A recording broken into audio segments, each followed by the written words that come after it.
Ketika Nabi Muhammad SAW berada di kota Mekah, kebiasaan di zaman itu, di zaman jahiliyah tu, Ka'bah tu dibuka setiap hari Jumat. Banyak orang masuk ke dalam Ka'bah.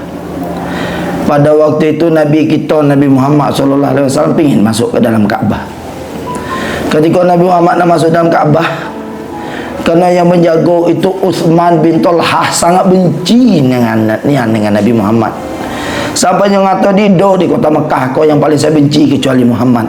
Benci nian dengan Nabi Muhammad SAW.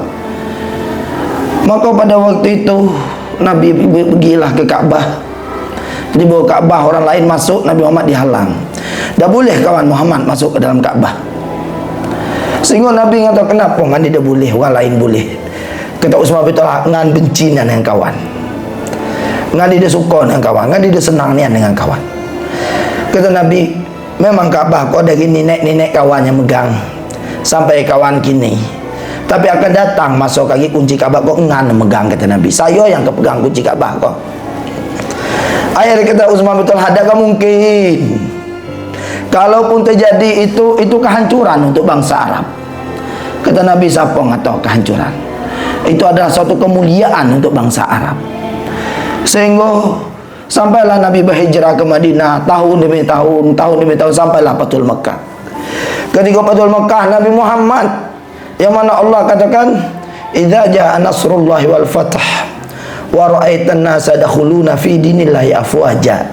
Ketika Fathul Mekah, seluruh orang berbondong-bondong masuk kepada agama Islam. Sehingga kota Mekah lah ditaklukkan oleh Nabi Muhammad. Nabi Muhammad yang menguasai kota Mekah. Pada Fathul Mekah, Nabi Muhammad menguasai kota Mekah. Sampailah di muka Ka'bah, Nabi Muhammad memanggil Sayyidina Ali. Kata, ya Ali, bukakan Ka'bah kau ya Ali. Kata Ali, Ka'bah tak kunci ya Rasulullah. Nabi kata, cari Utsman bin Talhah, ambil kunci, bukakan Ka'bah. Sehingga pada waktu Nabi Muhammad SAW nyuruh Ali langsung berangkat cari Utsman bin Talhah. Utsman bin Talhah kau segenap sembunyi, dia dah berani untuk menghadap Nabi. Kerana perkataan itu sangat jelas, sangat lagi masih lantang, kita ingat-ingat di telinga Utsman bin Talhah yang kata benci dan kepada Nabi Muhammad. Dido manusia yang paling dia benci di kota Mekah kecuali Muhammad. Itu kata Utsman bin Talhah. Teringat cakap takut dengan Nabi Muhammad SAW. Ketika itu dipanggil Sayyidina Ali, datanglah Utsman bin Talhah dengan Ali. Dibukalah pintu Ka'bah.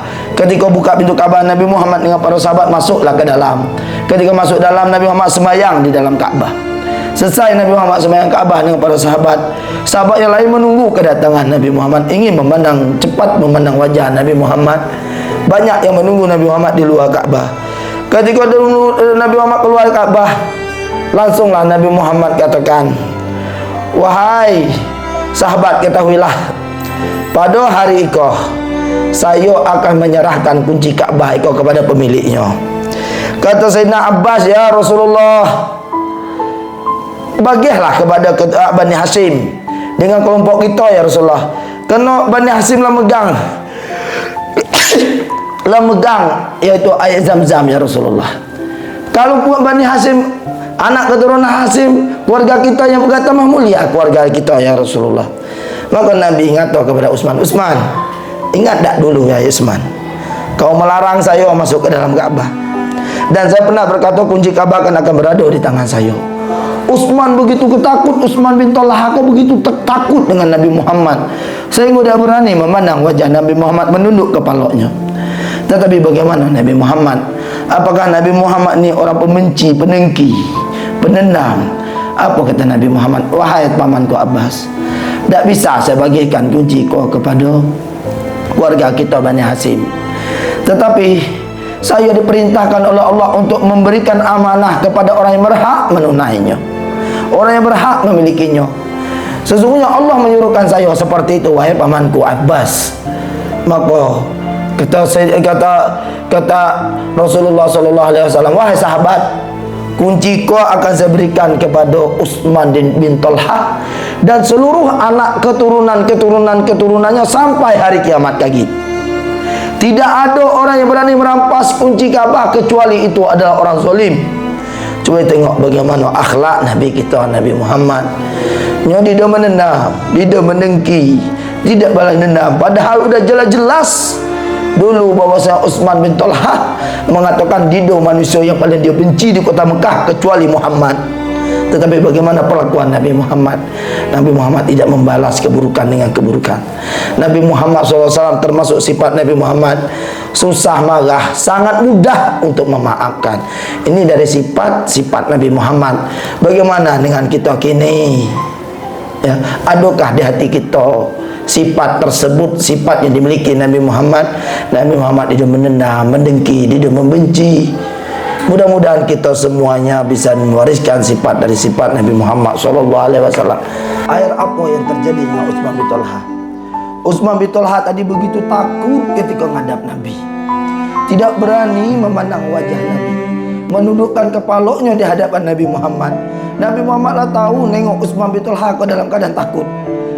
Karena sifat dari sifat Nabi itu, apabila orang susah, Nabi Muhammad ingin senang. Orang takut, ingin hilang ketakutan, ingin hilang kesusahannya. Itu dari sifat-sifat Nabi. Tak ingin orang lain susah, ingin orang itu bahagia.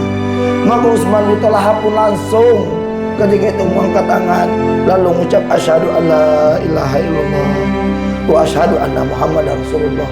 Langsung masuk Islam. Lantaran apa? Lantaran melihat dari akhlak Nabi Muhammad, melihat dari kelembutan hati Nabi Muhammad. Hati Utsman bin Talha yang begitu keras, tetapi ketika ngimak lembut hati Nabi Muhammad, lembut hati Utsman bin Talha, dan bersyahadat masuk ke agamanya Nabi Muhammad sallallahu alaihi wasallam.